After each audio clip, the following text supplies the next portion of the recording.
I still remember the moment my phone rang that evening. I was sitting quietly in my living room, wrapped in a blanket, watching a cooking show I'd already seen more than once. The apartment was calm, the kind of calm you learn to protect as you get older. Then I answered the call. The voice on the other end didn't sound like concern. It sounded tense, sharp, unsettled. It was my son. At the time, I thought it was just a difficult phone call. I didn't realize it would change how I saw my own son forever. For a few seconds, I didn't respond. I stood there holding the phone, staring at the family photos on the shelf across the room. Pictures from years ago. Smiles frozen in time. A life that suddenly felt very far away. It wasn't the first time my son had spoken to me in a harsh way. But that night, something about it felt heavier, as if a line had quietly been crossed. My name is Margaret. I'm 71 years old, and I live alone in a small apartment in Chicago. It's the same place where I raised my children, shared decades with my husband, and learned what quiet really means. I worked as a librarian for most of my life. Books were my companions. They taught me patience, perspective, and how stories unfold slowly, sometimes without warning. But no book prepared me for what happens when trust inside a family begins to wear down, little by little. That call came on a cold winter night. Outside, the city moved on as usual. Inside, something shifted. My son was out to dinner at an expensive restaurant with his wife and her family. Somewhere along the way, his payment didn't go through. The card was declined. What made it hurt wasn't the declined card, it was knowing he was using money I no longer felt fully in control of. A few minutes later, the call came to me. He didn't ask if I was okay. He didn't ask if something might be wrong. Instead, his frustration landed on me, as if I were responsible for fixing it. I listened quietly, my fingers tightening around the phone. I looked down at my hands and noticed they were shaking slightly. I thought about the little boy I once held, the one who used to run toward me after school, backpack bouncing behind him. I asked myself a question I had been avoiding for a long time. How did we get here? I didn't argue. I didn't raise my voice. Instead, something inside me grew very still. When the call ended, the apartment felt different, quieter, but heavier. I didn't know it yet, but that moment would divide my life into two parts, before I stopped questioning myself. And after. And if you've ever felt that quiet realization, the one that tells you something isn't right anymore, then you already understand why this story matters. Because sometimes, change doesn't arrive loudly. Sometimes, it begins with a single moment you can no longer ignore. That this wasn't an isolated moment, but part of something that had been growing for years. After the call ended, I stayed exactly where I was. The phone rested in my hand, the screen already dark, as if nothing unusual had happened. Outside, a car passed by. Somewhere in the building, a door closed. Life continued, indifferent to the small fracture that had just opened inside my living room. That was the part that unsettled me the most. Nothing on the outside had changed. But inside, something had. I walked over to the window and looked down at the street. The lights reflected off the pavement, blurred by the cold air. I tried to tell myself I was overthinking things. That it had been a stressful evening for him. That everyone has moments they're not proud of. I had made excuses like that before. For years, I told myself his sharp tone came from pressure. From work. From responsibilities I could no longer see clearly from my quiet apartment. It was easier to believe that than to admit something deeper might be wrong. But that night, the excuses felt thinner. I returned to the sofa and sat down slowly, my knees reminding me of my age. I noticed how quiet the apartment felt once the television was off. No background noise. No distraction. Just my thoughts.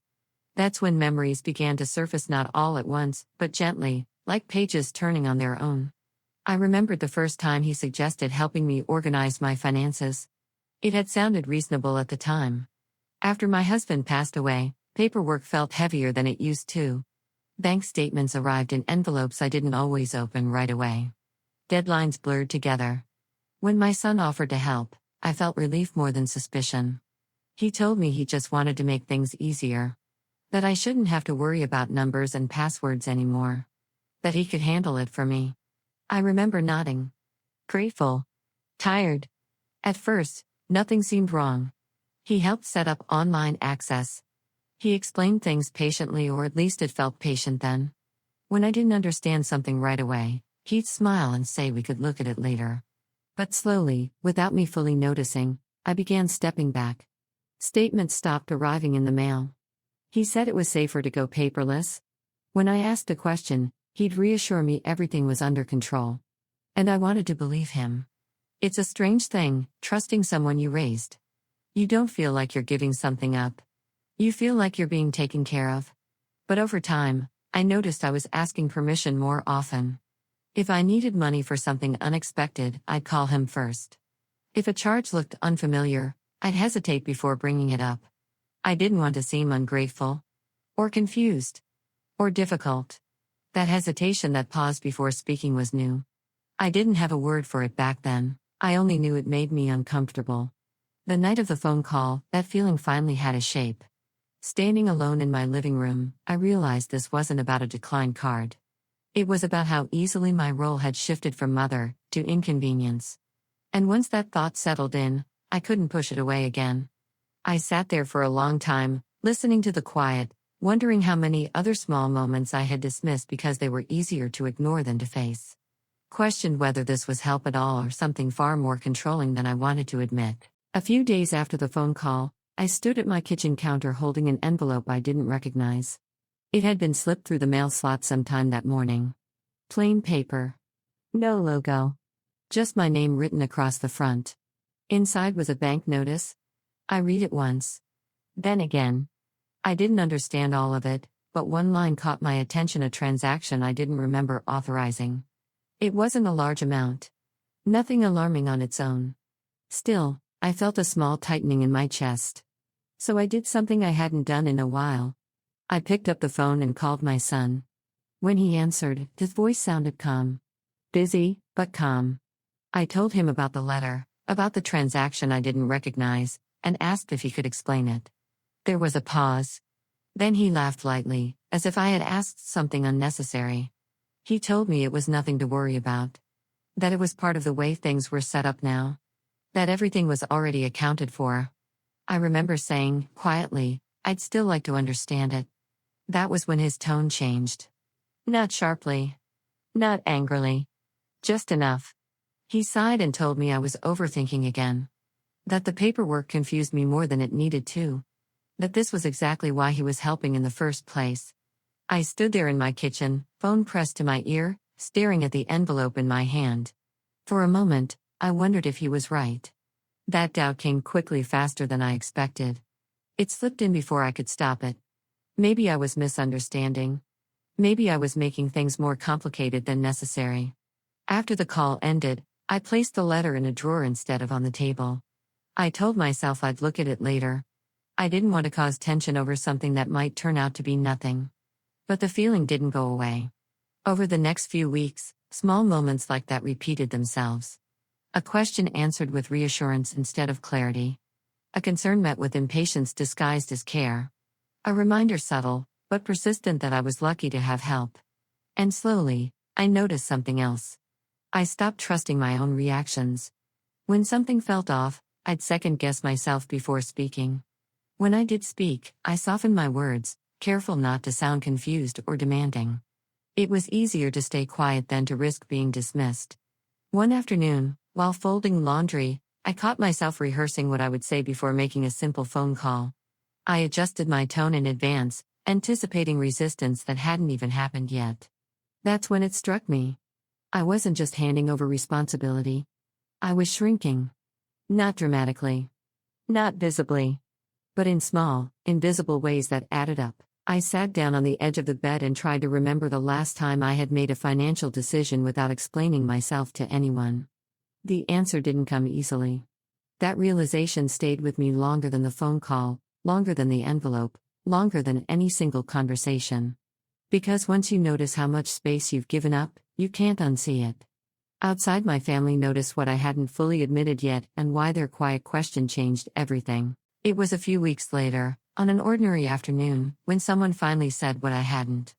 I was riding the elevator down to the lobby with a neighbor I'd known for years. We exchanged the usual polite remarks: the weather, the slow elevator, the way winter always seemed to linger longer than expected. As the doors opened, she paused and looked at me more closely. "You seem tired," she said. Not casually. Not critically. Just observant. I smiled and told her I was fine. That answer had become automatic. She didn't argue. She only nodded, as if she'd heard it before. A few days later, she knocked on my door. She said she was making soup and had cooked too much. Would I like some? I invited her in. We sat at the small table near the window, steam rising from the bowl between us. For a while, we talked about ordinary things. Books. The building. How quiet the afternoons felt lately. Then, without changing her tone, she asked, "Do you still go to the library meetings?" I shook my head. I hadn't been in months. "Why not?" she asked.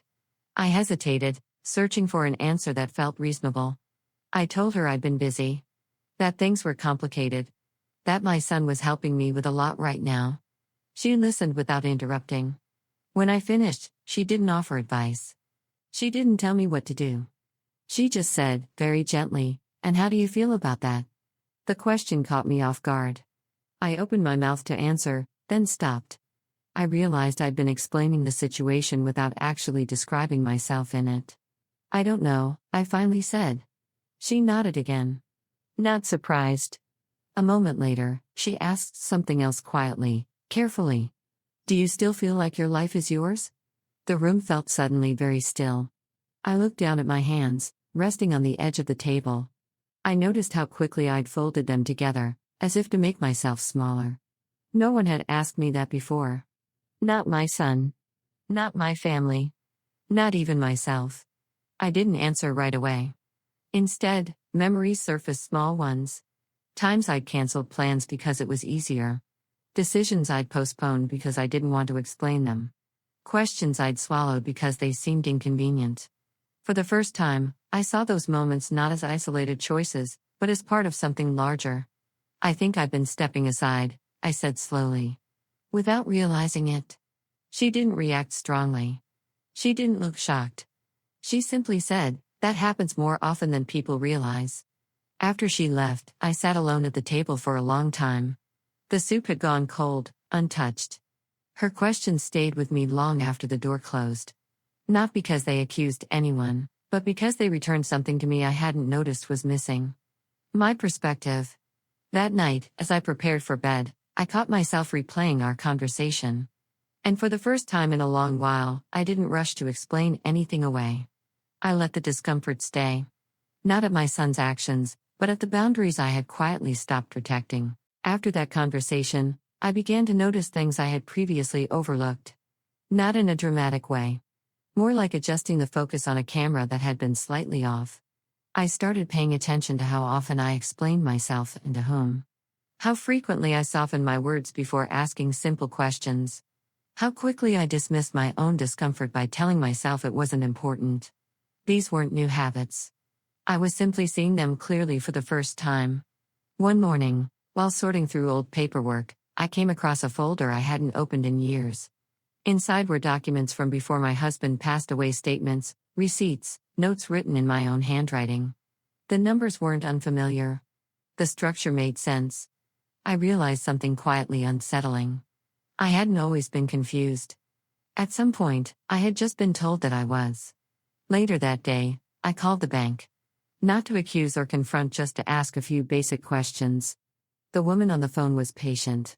She explained what she could and suggested I visit a branch if I needed more detail.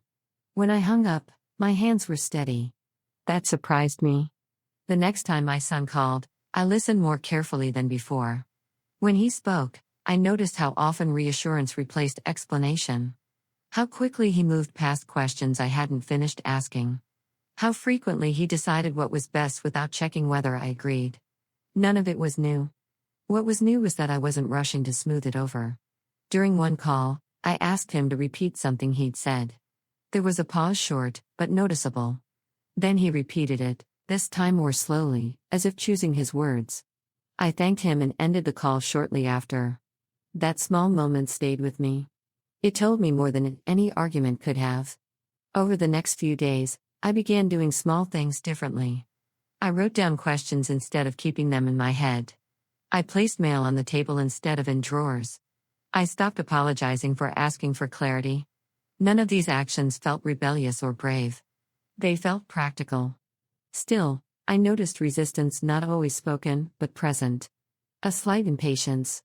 A subtle reminder that I was being difficult. That word stayed with me. Difficult. I thought about how easily it had replaced another word in my life. Independent. One afternoon, while walking through the park near my building, I sat on a bench and watched people pass by. Couples. Parents with strollers. Someone reading quietly on a blanket. I wondered how many of them had slowly adjusted themselves around someone else's expectations, without realizing how much space they'd surrendered. The thought wasn't frightening. It was clarifying. I didn't know yet what I would do with what I was noticing. I wasn't planning a confrontation. I wasn't building a case. I was simply gathering my footing again. And for the first time in a long while, that felt like enough. The small decision I made that seemed insignificant at the time, the decision itself didn't feel dramatic when I made it. It happened on a weekday morning, after breakfast, while I was standing by the window waiting for the kettle to boil. Sunlight fell across the counter in a way that made dust particles visible in the air. Ordinary. Unremarkable. I picked up my phone and called the bank again. This time, I asked to schedule an in-person appointment. The woman on the line confirmed a date and time and asked if anyone else would be attending with me. I paused for a moment before answering. No, I said. I'll be coming alone. After I hung up, I felt a brief wave of uncertainty. Not fear, something closer to habit. The instinct to inform my son immediately, to explain what I was doing before he asked. I didn't. That was new. On the day of the appointment, I dressed carefully, not out of formality, but intention. I wanted to feel like myself. I took the bus instead of calling for a ride. I arrived early and sat in the waiting area, watching people come and go. When the banker called my name, I followed her into a small office and explained, calmly, that I wanted to understand my accounts more clearly. She listened. She didn't rush me. She didn't dismiss my questions. When I asked her to repeat something, she did without irritation or assumption. As she spoke, something settled inside me. This was familiar territory. Not the specifics, perhaps, but the feeling of being capable. Of following information. Of making sense of things at my own pace. Before I left, I asked for copies of recent statements. I held them in my hands as I walked back outside. Later that evening, my son called. He asked how my day had been. Fine, I said. I went to the bank. There was a pause. You went without telling me? He asked. I heard surprise in his voice. And something else, not anger, not concern. Discomfort? I wanted to understand a few things, I said evenly. He told me I didn't need to worry about that anymore. That everything was already taken care of. That I could have just asked him. I did ask, I said. I'm asking now. Another pause. This one lasted longer. He said I was making things harder than they needed to be. That he was only trying to help. That I should trust him. I listened until he finished speaking. Then I said something I hadn't said in a long time. I trust myself too. The line went quiet. Not disconnected, just quiet. After the call ended, I sat down slowly, heart beating a little faster than usual. Not from fear, but from recognition. The balance had shifted. Not because I raised my voice. Not because I accused him of anything. But because I had acted without asking permission. That night, I reviewed the statements at my table. I didn't analyze everything. I didn't draw conclusions. I just looked. And that was enough to know that things were no longer moving in only one direction. The truth was both quieter and more unsettling than I expected. I didn't sit down with the statements right away. I let them rest on the table for a day, still folded, as if giving myself time to decide how closely I really wanted to look. There was no urgency in the moment, only a quiet awareness that once I did, something would change. When I finally opened them, I moved slowly. I wasn't searching for proof or confirmation. I was simply trying to understand my own finances again, to reconnect with something that had gradually drifted out of reach. At first, the pages looked ordinary. Dates. Amounts. Familiar headings. Then I noticed a pattern. Small withdrawals at regular intervals. Transfers that didn't align with my usual spending. Charges that were reasonable on their own, but unfamiliar together. None of it screamed wrongdoing. That was what made it unsettling. If I hadn't been paying attention, I might have dismissed them the way I had before as details I'd forgotten, expenses I must have approved. But now, I paused. I picked up a pen and marked the entries I didn't recognize. There were more than I expected. I checked my calendar. My receipts. Notes I'd kept from past months. The gaps became harder to explain. I felt a tightening in my chest, not panic, but clarity. The kind that settles slowly and doesn't go away once it arrives. This wasn't confusion. It was unfamiliarity created over time. I remembered how often I'd been told everything was already handled. How questions were answered before I finished asking them. How easily reassurance had replaced transparency. For the first time, the numbers matched the feeling I'd been carrying. Later that week, my son stopped by unexpectedly. He glanced at the table, at the papers stacked neatly beside my notebook. "What's all this?" he asked, keeping his tone casual. "Just looking things over," I said. He smiled, but it didn't quite reach his eyes. "You don't need to worry about that," he said. "That's why I take care of it." I looked at him for a moment before responding. "I know," I said. "But I want to understand it anyway." The room felt heavier after that. He reminded me how complicated finances could be. How easy it was to misread statements. How stressful it could become if I focused too much on details. I listened. Then I said something else that surprised even me. "I've already spoken to the bank." He didn't reply right away. Instead, he sat down, leaned back slightly, and exhaled as if collecting himself. "That wasn't necessary," he said. It wasn't anger I heard. It was irritation, subtle, controlled, but present. In that moment, I understood something important. If there was truly nothing to worry about, my questions wouldn't have mattered at all. After he left, I returned to the table and continued reading. The numbers didn't accuse. They didn't explain themselves. They simply existed. And they told a story that no one else had wanted me to read. My first step toward protecting myself. After that day, I stopped trying to make sense of everything all at once. I understood something important. Clarity didn't require urgency. It required steadiness. Instead of revisiting the same questions in my head, I began writing things down. Not accusations. Not conclusions. Just facts. Dates. Amounts. Conversations I remembered clearly. Moments that stood out because they made me pause. I kept the notebook in a drawer beside my bed. It wasn't hidden, exactly, just private. Something I could return to when my thoughts felt scattered. Each entry was small. A transfer I didn't recall approving. A conversation where an explanation felt incomplete. A reassurance that arrived too quickly. Seeing it written made a difference. On paper, the pattern didn't feel emotional. It felt consistent. I also began saving mail instead of discarding it. Statements. Notices. Anything that felt relevant. I placed them in a folder, arranged in order, without commentary. This wasn't about building a case. It was about grounding myself in reality. When my son called, I noticed how carefully I now listened. Not for meaning between the lines, but for what was actually said and what wasn't. When he stopped by, I stayed present without offering explanations. I didn't justify why papers were on the table. I didn't reassure him that everything was fine.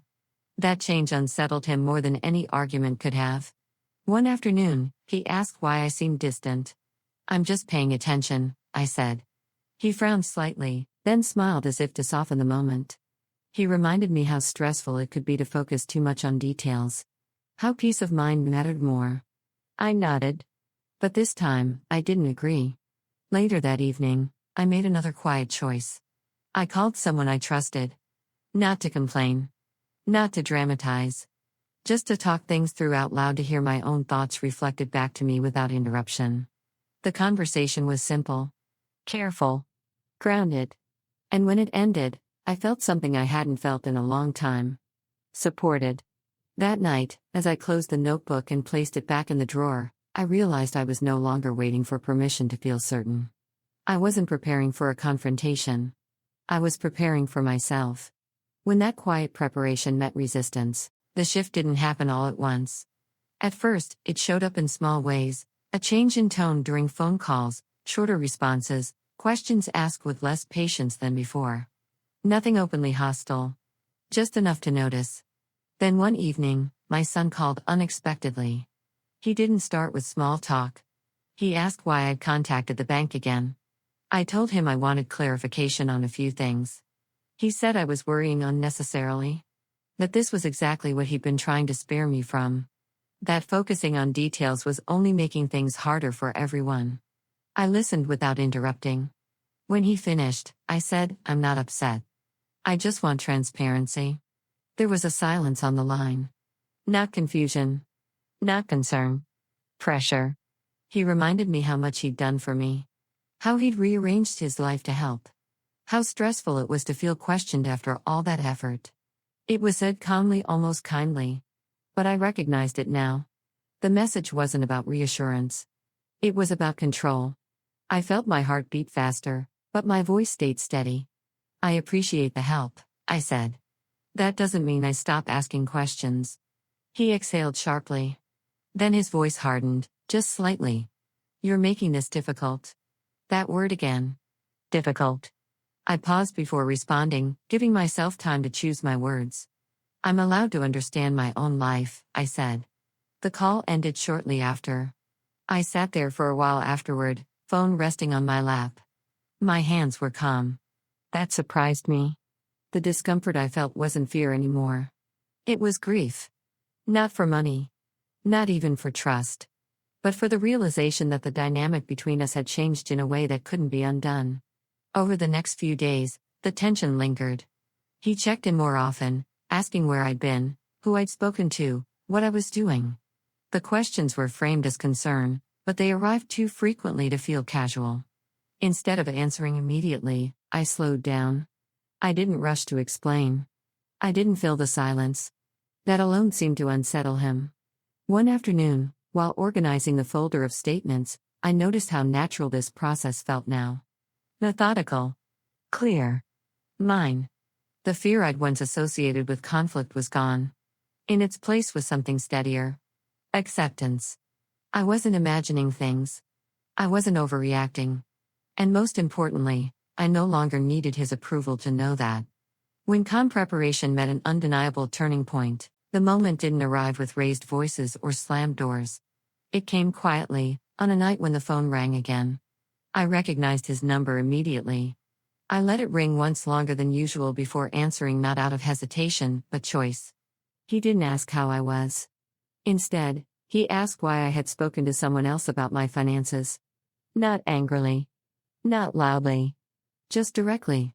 I told him I wanted an outside perspective. Someone neutral. Someone who could help me understand things clearly.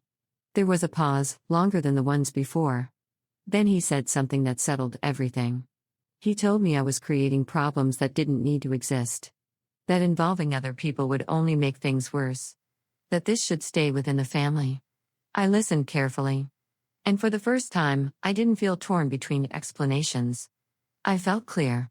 I don't agree, I said. My voice didn't shake. That surprised me. He told me I was being influenced. That I was misunderstanding his intentions. That I was letting doubt take over. I didn't argue. I'm making my own decisions, I said. That's not a problem. That's my right. The line went quiet again. Then he said, slowly, you're pushing me away. I took a breath before responding.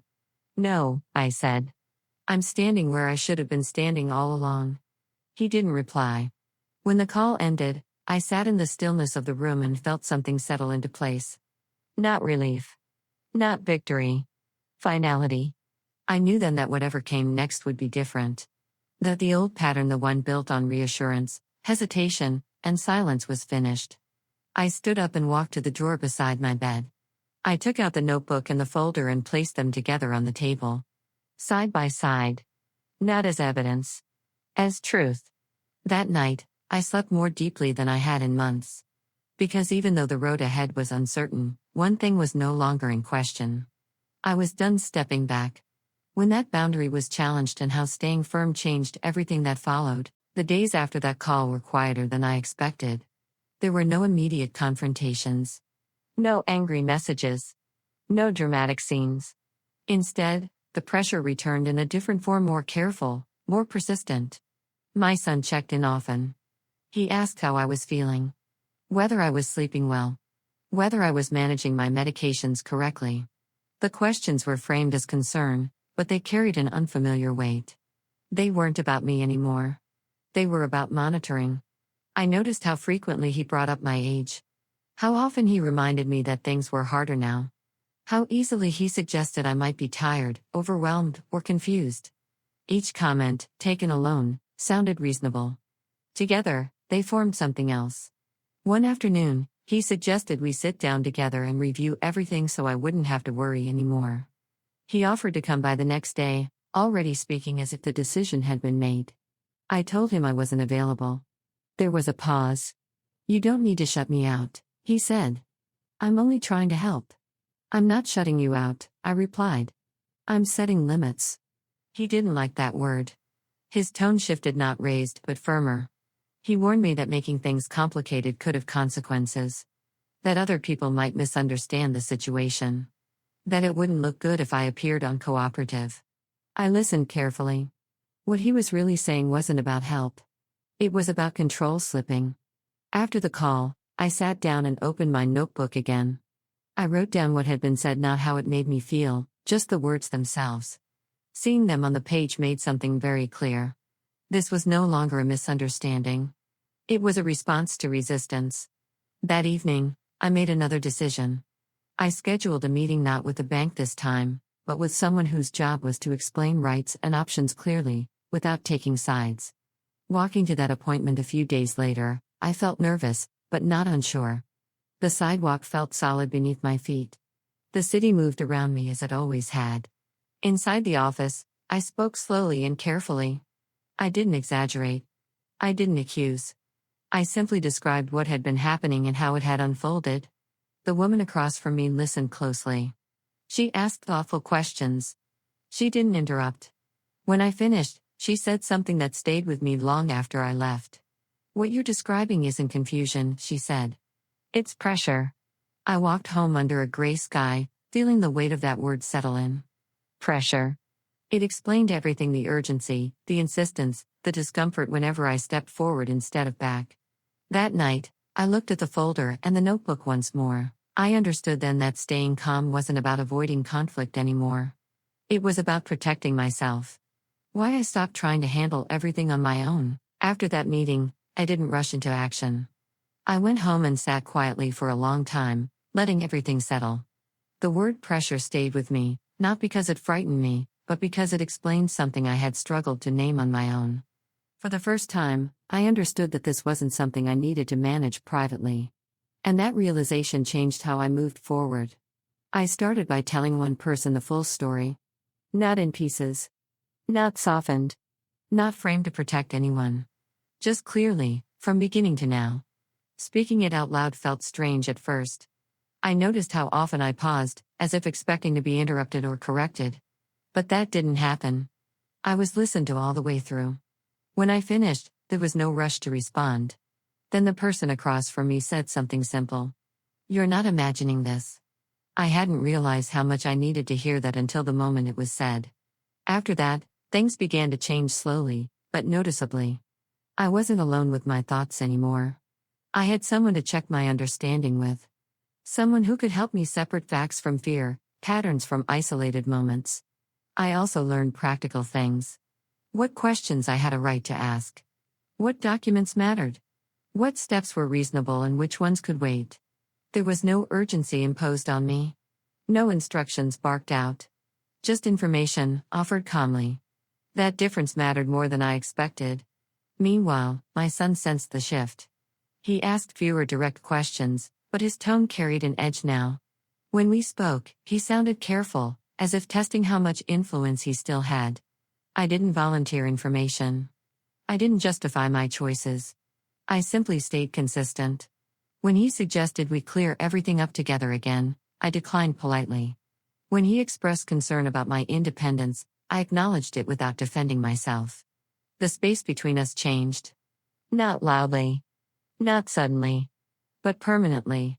One evening, as I organized my notes and folders, I realized I wasn't preparing for a confrontation anymore. I was preparing for continuity. For a life where my decisions didn't need approval. For a future where clarity wasn't something I had to fight for. I closed the folder and placed it back in the drawer, not because I was finished but because I was ready. Ready to move forward with support. Ready to trust my own judgment again. Ready to stop carrying this alone. When that support became visible and why my son's response confirmed everything, I didn't announce the changes I was making. There were no declarations, no explanations offered in advance. The difference showed itself naturally, through small shifts in routine and tone. I wasn't as available as before. I didn't answer every call immediately. I asked fewer questions because I already had answers elsewhere. It didn't take long for my son to notice. One afternoon, he came by without calling first. He stood in the doorway, scanning the room in a way that felt unfamiliar, as if checking for signs he couldn't quite name. "You've been busy," he said. "Yes," I replied. "I have." He looked at the table, at the folders stacked neatly to one side. Nothing dramatic. Nothing hidden. Still, his jaw tightened slightly. He asked who I'd been speaking to lately. I didn't deflect the question. I didn't offer details. "I've been getting advice," I said. "From people whose role is to help me understand my options." The air in the room changed. He told me that wasn't necessary. That involving others would only complicate things. That strangers didn't understand our family the way he did. I listened carefully. Then I said something that marked the moment more than I realized at the time. "This isn't about family," I said. "It's about my life."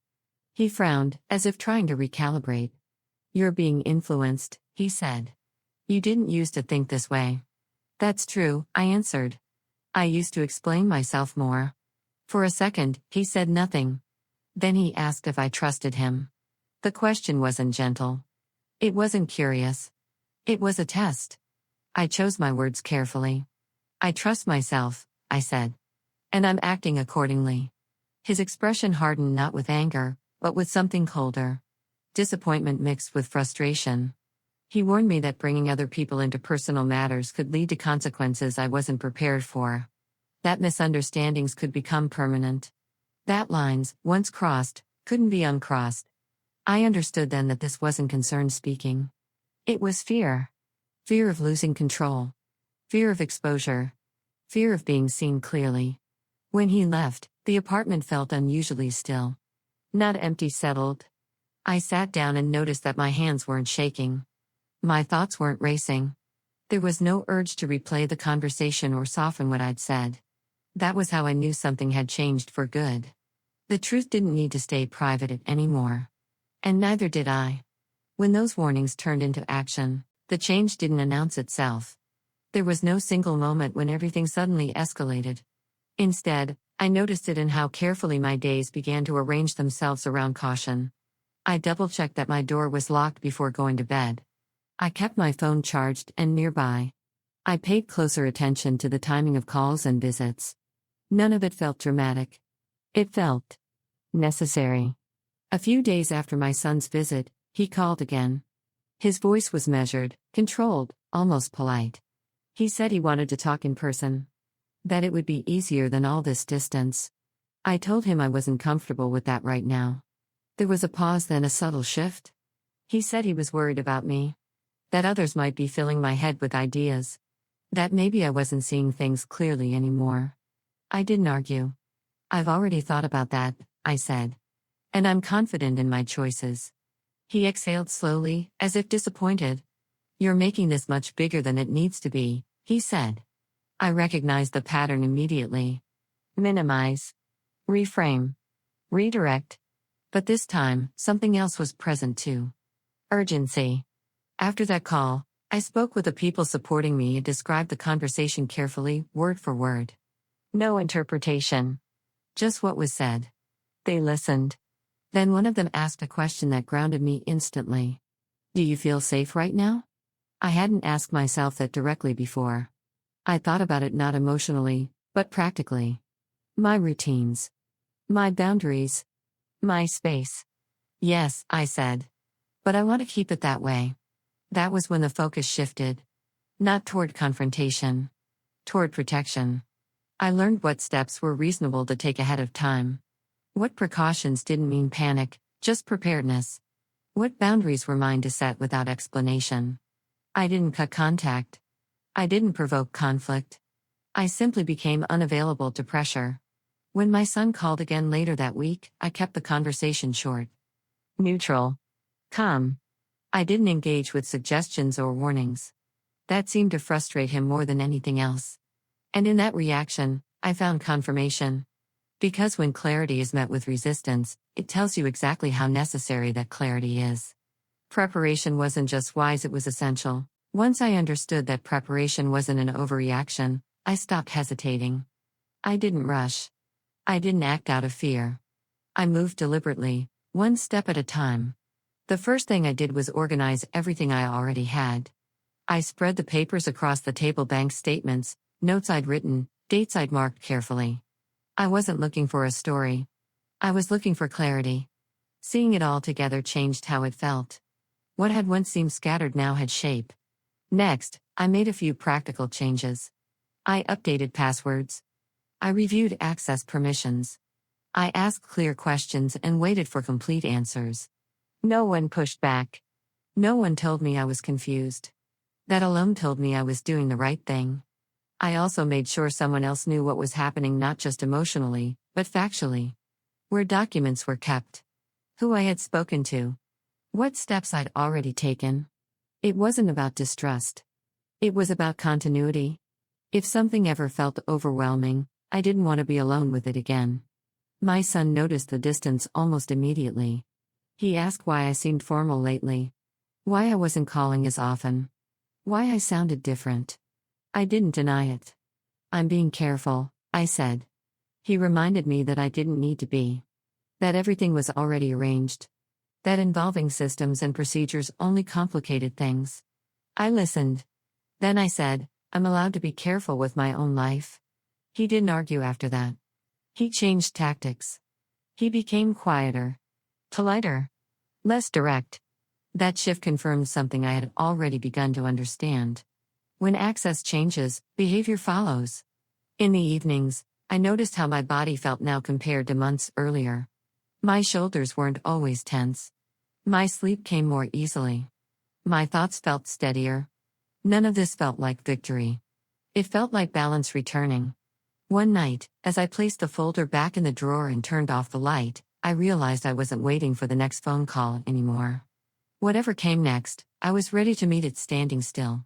When those safeguards were tested and how I knew I could no longer step back at all, the test came sooner than I expected. It wasn't dramatic. It wasn't loud. It arrived in the form of a message that assumed a decision had already been made. My son informed me that he had scheduled an appointment for me. He said it would be helpful. That it would put everything in order so I wouldn't have to worry anymore. He hadn't asked.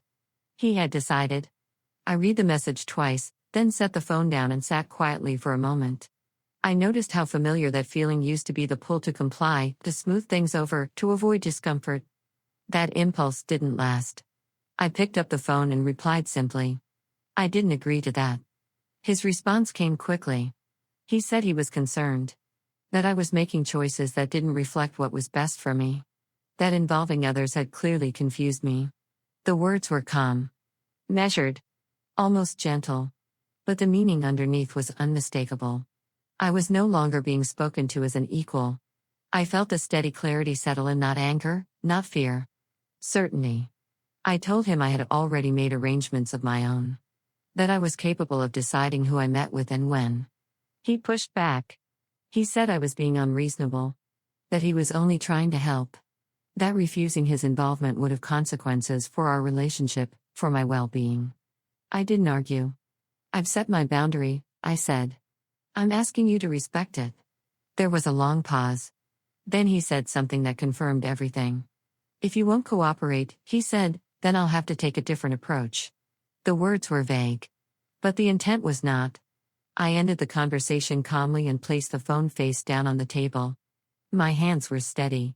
My breathing was slow. I didn't feel panic. I felt resolve. I opened my notebook and wrote down exactly what had been said. Not interpretations. Not emotions. Just facts. That entry marked the moment I understood something fully. This was no longer about disagreement. It was about control being challenged. And once control is challenged, it either recedes or it escalates. I knew then that staying quiet would no longer protect me. Only action would. The one that ensured I wouldn't be facing what came next alone. After that conversation, I didn't wait to see what he meant by a different approach. I understood something clearly: uncertainty favors pressure. Clarity requires support. So I acted. That same afternoon, I made a call I had been preparing myself for. I explained the situation calmly, without emotion or accusation, just the sequence of events, the decisions that had been made without my consent, the words that had crossed a line.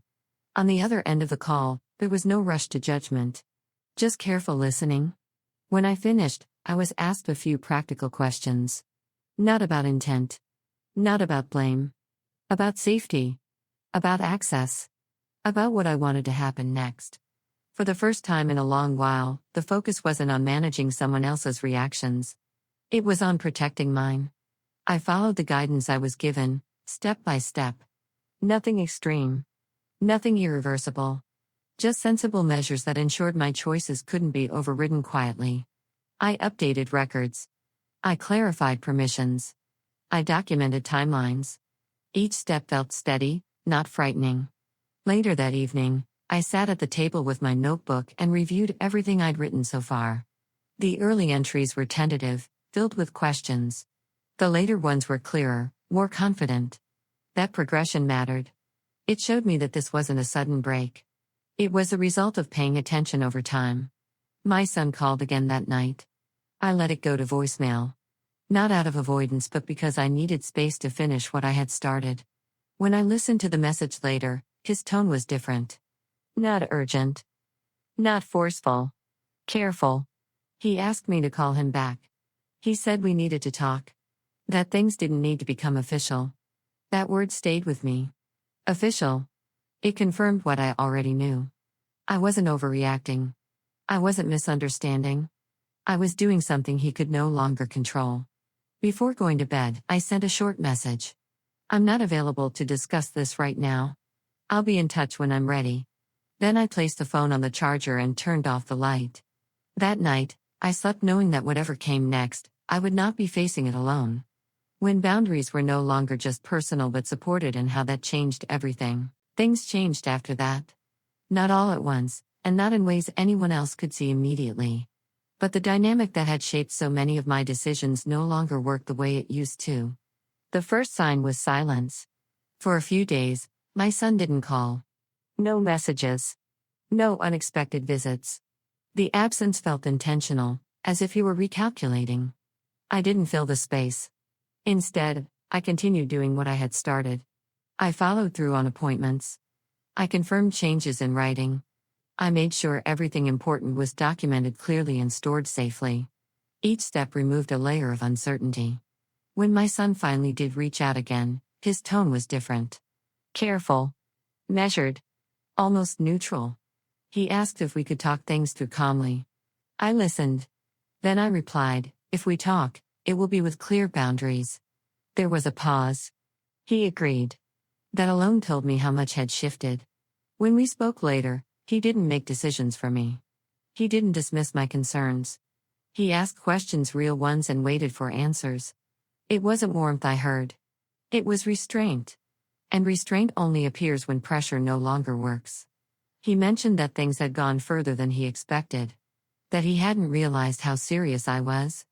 That he thought I would eventually step back, like before. I'm not stepping back anymore, I said. The words felt steady when I spoke them. After that conversation, the urgency disappeared.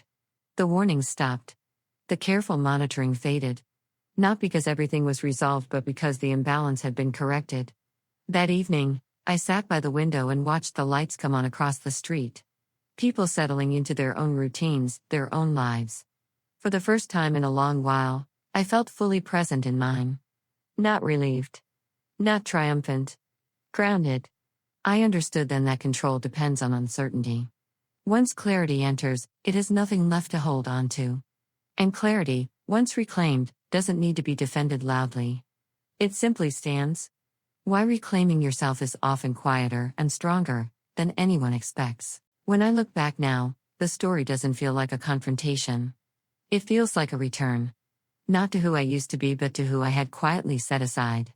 For a long time, I thought strength meant endurance. Staying calm. Avoiding conflict. Letting things pass so life could remain peaceful. I believed that being accommodating was the same as being kind. But I learned that peace built on silence is fragile. And kindness that costs you your voice isn't kindness at all. What surprised me most was how quietly everything resolved. There was no dramatic ending. No final argument. No clear apology that wrapped things up neatly. Instead, there was clarity. And clarity did what force never could. Once I stopped stepping back, others adjusted. Once I stopped explaining myself, my decisions stood on their own. Once I allowed support in, isolation lost its hold. I didn't become someone new. I simply stopped disappearing. That change didn't require anger. It didn't require revenge. It required presence. I learned to ask myself one question before responding to anything difficult: am I shrinking right now, or am I standing still? Standing still, I discovered, is powerful. It means you're not rushing to justify your choices. It means you're not reacting to pressure. It means you trust your own footing enough to remain where you are. If there's one thing I hope this story offers, it's this: you don't have to prove that something is wrong in order to protect yourself. You don't have to convince anyone else before you honor your own clarity. And you don't have to be loud to be firm. Sometimes, reclaiming yourself looks like a quiet decision made once and upheld consistently. And once you make that decision, everything else begins to rearrange itself around it. If you're listening to this and something feels familiar, I want you to know this: you're allowed to pause. You're allowed to question. You're allowed to choose yourself without apology. And you're not alone.